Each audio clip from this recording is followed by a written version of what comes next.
The movie begins by showing a guy named James Harper, who was a tough soldier in a special army group. He had a lovely family with his wife, Brienne, and their 8-year-old son, whom he adored.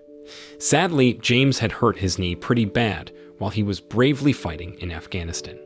He had been working hard to get better. One day, out of the blue, the big shots in the army told James that he had to leave, even though he'd been doing a good job. They said it was because of his knee. What's worse, they didn't give him any money to help him out, even though they'd spent a lot on his medical bills. James felt really sad about leaving his military family, but he had no choice. When James got back home and told his wife that he'd lost his job and didn't have any money coming in, he was super worried.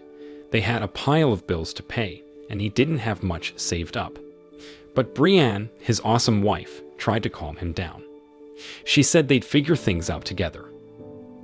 One night, while James was fixing the roof, Brienne shared some bad news. James's best friend from the army, Mason, had taken his own life. Mason had lost his job in the military, just like James. Brienne was scared that James might do the same, but he held her close and promised he'd never leave his family, especially in tough times. The next day, James went to Mason's funeral.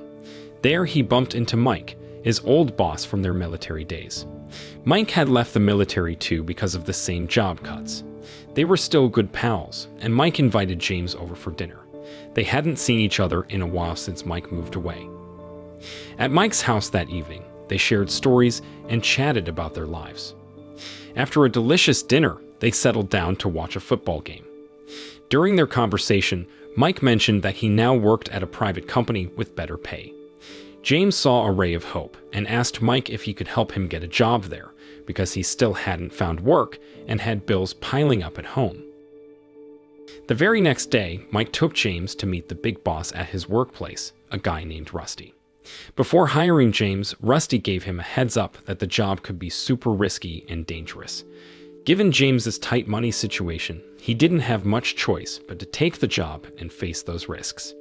During their talk, James found out that Rusty used to be in the military too, just like him. But Rusty decided to start his own company. He also mentioned that all their missions got the green light and support from the government, so James didn't have to worry about getting in trouble. Once James was officially on board, Rusty handed him his first mission, a trip to Berlin for a couple of weeks to do some spying. Back home, James had to break the news to Brienne. He told her about his new job, which paid well, but it meant he had to go overseas for about 2 weeks. She had to reluctantly agree. The next day, James hopped on a plane to Berlin and stayed at a hotel arranged by Mike. A few hours after he checked in, a lady named Katja showed up in his room. She said she was one of Rusty's crew. Katja told James that his mission was to spy on a scientist named Salim, who was rumored to be helping terrorists develop deadly germs. In the evening, James geared up and headed out for his first mission. He watched and recorded everything Salim did, both at his place and in the lab where he worked. After a few days of following Salim around and gathering info, Katja contacted James and told him to head to their base. At the headquarters, James met up with Mike, Katja, and another colleague named Bobby. Mike spilled the beans that Salim was cooking up a nasty biological weapon, and he planned to sell it to some big-time terrorist groups. Their job was to eliminate Salim and swipe all his research on that deadly germ from the lab. But there was a catch. The lab had security tied to a nearby police station, so they had to be sneaky. As a backup plan, they could escape into the forest and use river tunnels if the Berlin police came after them. That night, they got all their gear and weapons ready before heading out to their mission spot together. Once they got to the place, James and his team had to be sneaky. They quietly took out the guards one by one to get into the lab. After checking the rooms, they found Salim and put pressure on him to hand over all his research. Mike told Bobby to transfer the data to their computer, and James had the tough job of taking out Salim. When Salim heard this, he pleaded with James not to harm him. He claimed he was just a scientist trying to save millions of lives with his research. Salim also asked James to help secure a copy of his work in a bank vault that only his wife could open. But James didn't buy it. He injected Solon with a lethal chemical and made it look like an accident by setting the lab on fire. But as they were leaving, 2 police cars showed up and trapped them. A gunfight broke out between the cops and Mike's team. Sadly, Katya and Bobby didn't make it, and Mike got shot in the leg. Realizing things were getting worse, James carried Mike, and they fled to a forest with a tunnel by the river. After diving underwater for a bit, they found a safe spot to rest. James had to tend to Mike's leg wound, which was serious. He had to do a blood transfusion because Mike had lost a lot of blood and was in bad shape. Once Mike got better, they planned to head back to base, but James' old knee injury acted up, and he couldn't stand. He told Mike to go ahead and give the research to Rusty while he healed up. Mike had no choice, so he left James and promised to pick him up later. Before going, he told James to wait at a hotel called Salvena. A few hours later, once James's knee felt better, he headed to the Salvena Hotel, as Mike had told him. Inside the room, he found a passport Mike had left for him, and a note saying Mike would be there in 6 hours. But after waiting a long while, Mike never showed up.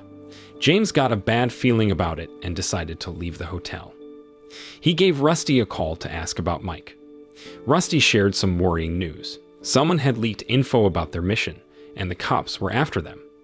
He also said that Mike hadn't returned with the research data, so he feared Mike might have been in trouble.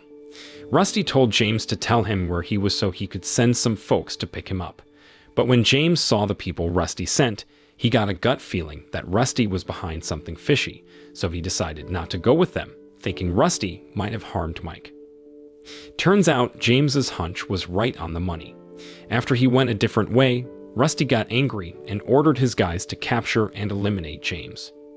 As James heard gunshots in the distance, he ran for his life to get away from Rusty's men. It was a crazy chase, but he managed to shake off 2 of Rusty's guys under a bridge. Just before one of them passed, James squeezed out some info from him. Rusty had sent them to take him out when they were supposed to pick him up.